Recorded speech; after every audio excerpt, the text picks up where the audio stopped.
In statistics, the first approach for collecting data is called census method and the second approach is called sample method. The present chapter focuses on a comprehensive study of the census and sample methods of data collection. Beginning with the concepts of census and sample techniques, the chapter offers a detailed discussion of the merits and demerits of the two techniques. Also, various techniques of sampling are discussed with a comparative look at their merits and demerits. Concepts of census and sample. In statistics, universe or population simply refers to an aggregate of items to be studied for an investigation. Ordinarily, the term population is used to mean total number of people living in a country. In statistics, the term population means the aggregate of all items about which we want to obtain information. A statistical inquiry is based on all items of the universe. It is called a census inquiry. 2. Census method. Census method is that method in which data are collected covering every item of the universe or population relating to the problem under investigation. Census method implies complete enumeration of the universe population. Census of population is the most suitable example of the census method of a statistical inquiry. For the estimation of the country's population, house-to-house inquiry is conducted and even people living at the roadside are contacted. In India, census of population is conducted every 10 years, and the last census. Suitability of the census method. Census method is suitable particularly for such statistical investigations which have 1. Small size of population. 2. Widely diverse items in the population. 3. Requirement of intensive examination of different items. 4. High degree of merits. Principal merits of census method are as under. 1. Reliable and accurate. 2. Less biased. 3. Extensive information. 4. Study of diverse characteristics. 5. Study of complex investigation. 6. Indirect. 1. Reliable and accurate. Results based on census method are accurate and highly reliable. This is because each and every item of the population is studied. 2. Less biased. Results based on census method are less biased. It is because of the absence of investigators' discretion regarding the selection. 3. Extensive information. Information collected through the census method is quite exhaustive and therefore more meaningful because all the items of a universe are examined. For example, population census in India gives exhaustive information relating to the number of people in different parts of the country, their age and sex composition, education, status, occupation, and the like. 4. Study of diverse characteristics. By using census method, one can 5. Study of complex investigation. When items in a universe are of complex nature and it is necessary to study each item, only census method can produce the desired results. Data on country's population are collected by this method. 6. Indirect investigation. Census method can be successfully used in indirect investigations relating to unemployment, poverty. Demerits. However, there are certain demerits of census method as under. 1. Costly. 2. Large manpower. 3. Not suitable for large investigations. 1. Costly. Census method is very costly and is, therefore, generally not used for ordinary investigations. Only the government or some big institutions can afford to use this method. 2. Large manpower. Census method requires lot of manpower. Training of a large number of enumerators becomes essential, which is a very difficult process. 3. Not suitable for large investigations. If the universe comprises a large number of items, then it may not be possible to cover each and every item. Census method becomes practically inoperative in such. 3. Sample method. Sample method is that method in which data is collected about the sample on a group of items taken from the population for examination and conclusion are drawn on their basis. Sample method is widely used in our day-to-day life.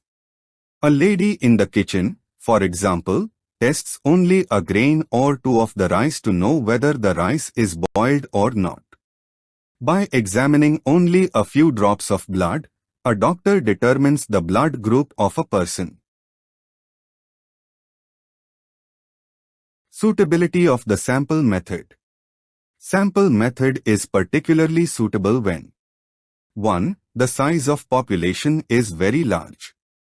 2. Very high degree of accuracy is not needed. 3. Intensive examination of diverse items is not required, and 4. When different units of the universe are broadly to each other. Merits of the sample method. Some of the principal merits of the sample method are as under. 1. Economical. Sample method of investigation is economical because only some units of the population are studied. 2. Times saving. In this method, only limited number of the items are investigated. As such, the process of investigation is time-saving, not time-consuming. 3. Identification of error. Because only a limited number of items are covered, errors can be easily identified. To that extent, sampling method shows better accuracy. 4. Large investigations. Sample method is more feasible in situations of large investigations than the census method, which generally involves unaffordable cost. 5. Administrative convenience. There is an administrative convenience in handling a limited number of. More scientific. According to R. Fisher, sample method is more scientific because the sample data can be conveniently investigated from various angles.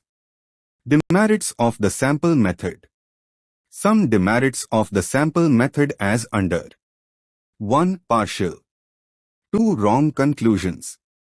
3. Difficult in selecting representative sample. 4. Difficulty in framing a sample. 1. Partial. It is only a partial investigation of the universe. The investigator's bias in the selection if the sample is not ruled out. Accordingly, the results may be biased as well. 2. Wrong conclusions. If the selected sample does not represent the characteristics of the universe, the study may end up with wrong conclusion. 3. Difficulty in selecting representative sample. It is not very easy to select a sample which would represent the characteristics of the entire population. 4. Difficult in framing a sample. Sometimes the universe may be so diverse that it becomes difficult to frame a sample. 5. Specialized knowledge. Sampling involves a set of technical procedures. One must have the technical knowledge of choosing a representative sample from the universe. Persons who are well versed with all the techniques of sampling are not easily available. Essential of a sample. In order to arrive at an unbiased and right conclusion, a sample must have the following qualities or essentials. 1. Representative. 2. Independent. 3. Homogeneity. 1. Representative. A sample must represent all the characteristics of the universe. It is possible only when each unit of the universe stands equal chances of being selected in the sample. 2. Independent. All units of a sample must be independent of each other. In other words, inclusion of one item in the sample should not be dependent upon the inclusion of some other items of the universe. 3. Homogeneity, uniformity, similarity. If more than one sample are selected from a universe, these samples should be homogeneous and not contradictory to each other. 4. Adequacy. The number of items in the sample should be fairly adequate so that some reliable conclusions are drawn covering the characteristics of the universe as a whole. Methods of sampling. Following are the principal methods or techniques of sampling. Random sampling. Purposive sampling. 3. Stratified sampling. 4. Systematic sampling. 5. Quota sampling. 1. Random sampling. Random sampling is that method of sampling in which each and every item of the universe has equal chance of being selected in the sample. In other words, there is an equal probability for every item of the universe being selected in the sample. This method is used particularly when various items of the universe are homogeneous or identical to each other. This method is impartial and economical. Random sampling may be done in any of the following. I. Lottery method. In this method, paper slips are made for each item of the universe. These slips are shuffled in a box. Then, impartially, some of the slips are drawn to form a sample of the universe. 2. Tables of random number. Some statisticians have prepared a set of tables called tables of random numbers. A sample is framed with reference to these tables. Of all these tables, Tippett's table is most widely used. For the use of this method, all items of the universe are first arranged in an order. Then using Tippett's table, the required number of items are selected as are needed for a sample. Merits of random sampling. Following points may be noted on the merits of random sampling. 1. This method is free from personal bias of the investigator. 2. Each and every item of the universe stands equal chances of being selected. 3.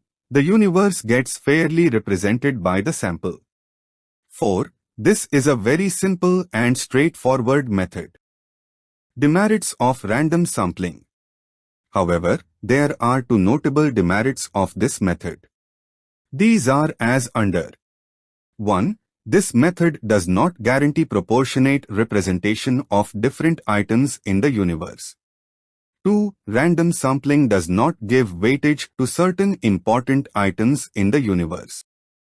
Difference between random sampling and haphazard sampling. Random sampling is in accordance with the rules of sampling. Haphazard sampling is not in accordance with the rules of sampling. Random sampling allows every item an equal chance or equal probability of being selected in the sample. Haphazard sampling does not allow every item an equal chance or equal probability of. Random sampling and exit polls. Exit polls is an interesting example of random sampling. What does it mean? It means a small percentage of the people exiting the poll booths are contacted and asked whom they voted to. From the sample of information thus collected, a prediction is made about the victory chances of different candidates contesting election. Non-random sampling. 2. Purposive or deliberate sampling. Purposive sampling is that method in which the investigator himself makes the choice of the sample items which in his opinion are the best representative of the universe. Thus, in this method of sampling, selection of the sample items is not left to the chance factors, it is simply made by choice. This method of sampling is specifically suitable when some of the items in the universe are of special significance and ought to be included in the sample. For example, if an investigation is to be made relating to the iron and steel industry in India, then the inclusion of such industries as the Tata Iron and Steel Company is obviously a purposive selection. However, there is a considerable possibility of personal bias in purposive sampling.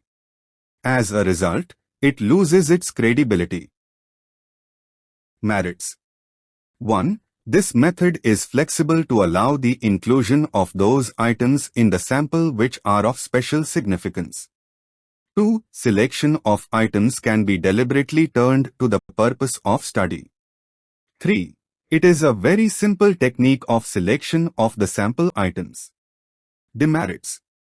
1. There is a possibility of personal bias in the selection of items. 2. Because of the possibilities of personal bias, reliability of the results becomes doubtful. 3. Stratified or mixed sampling. This method of sampling is generally adopted when population consists of different groups with different characteristics. According to this method of sampling, population is divided into different strata having different characteristics, and some of the items are selected from each strata so that the entire population gets represented. Each stratum should be represented. An investigator may prefer to select 4 students from amongst those who studied mathematics and only 1 from among those who studied home science. The choice will be governed by the nature of the inquiry and wisdom of the investigator.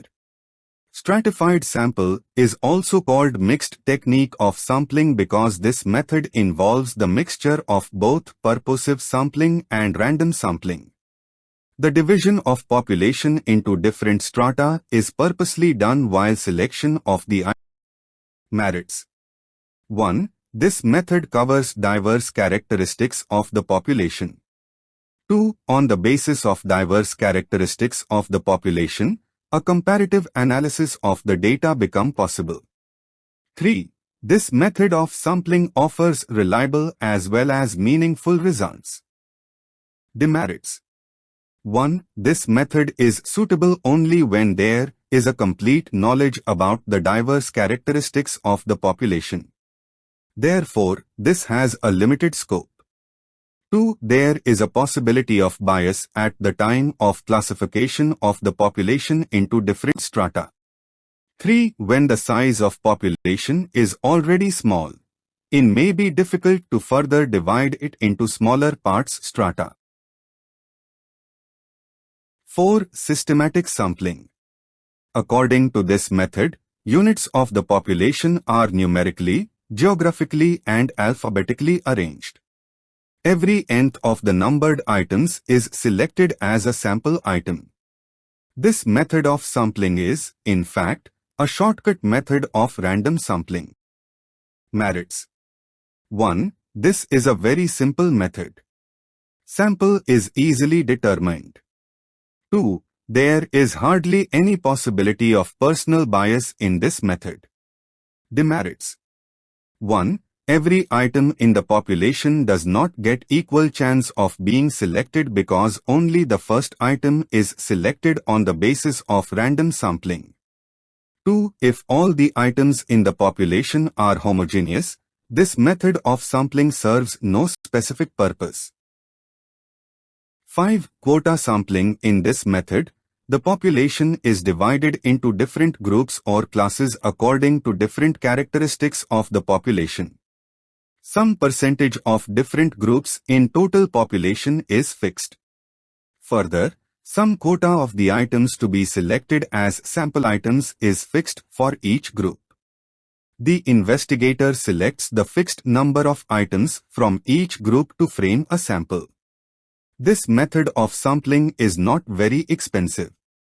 But there is a high possibility of personal bias at the time of selection of the items by the investigator. Accordingly, the reliability of results. 6. Convenience sampling. In this method, sampling is done by the investigator in such a manner that suits his convenience. To illustrate, an investigator may select a sample of teachers merely by referring to the college prospectus. This method is the simplest and least expensive, but unscientific and unreliable. It depends too much on the whims of enumerator. Reliability of sampling data. The reliability of the sampling data means that the characteristics of the universe are fully represented by the sample. It depends mainly on the following factors. 1. Size of the sample. 2. Method of sampling. 3. Bias of correspondence and enumerators. 4. 1. Size of the sample. Reliability of sampling depends on the size of the sample.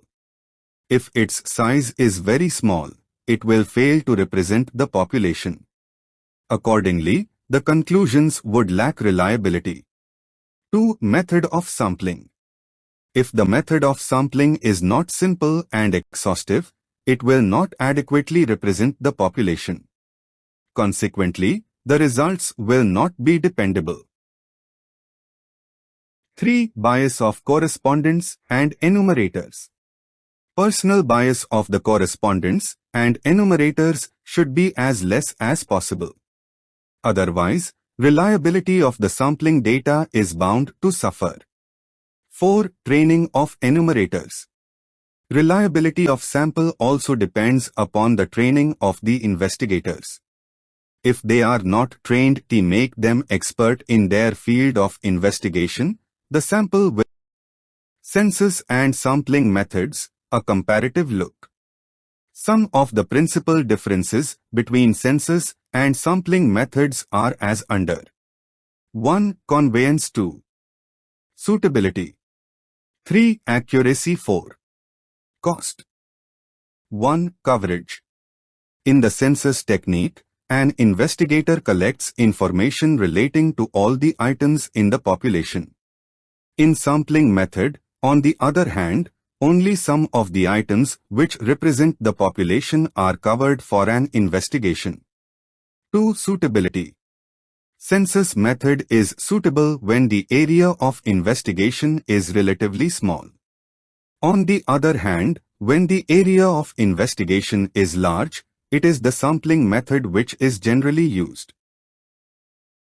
3. Accuracy. There is generally a greater degree of accuracy in the results based on the census method than the sampling method.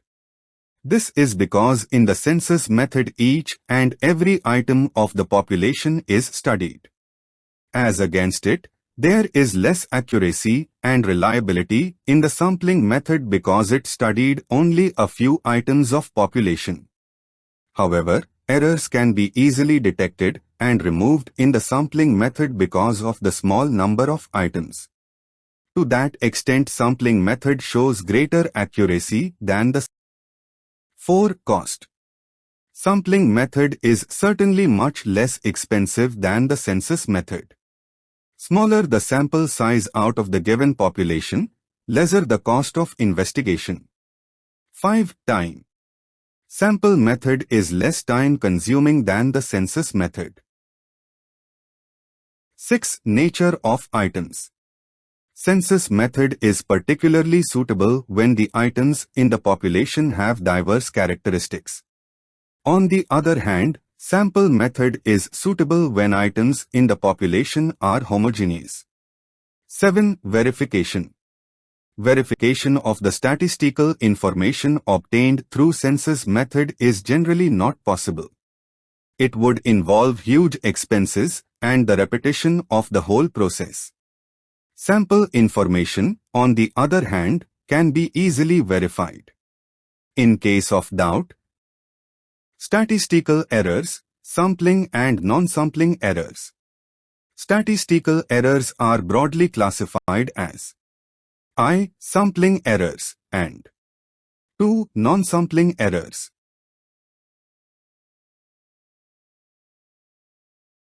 I. Sampling errors. These are related to the size or nature of the sample selected for the study. Due to a very small size of the sample selected for study or due to non-representative nature of the sample, the estimated value may differ from the actual value of a parameter. The error thus emerging is called sampling error. 2. Non-sampling errors. These are errors related to the collection of data.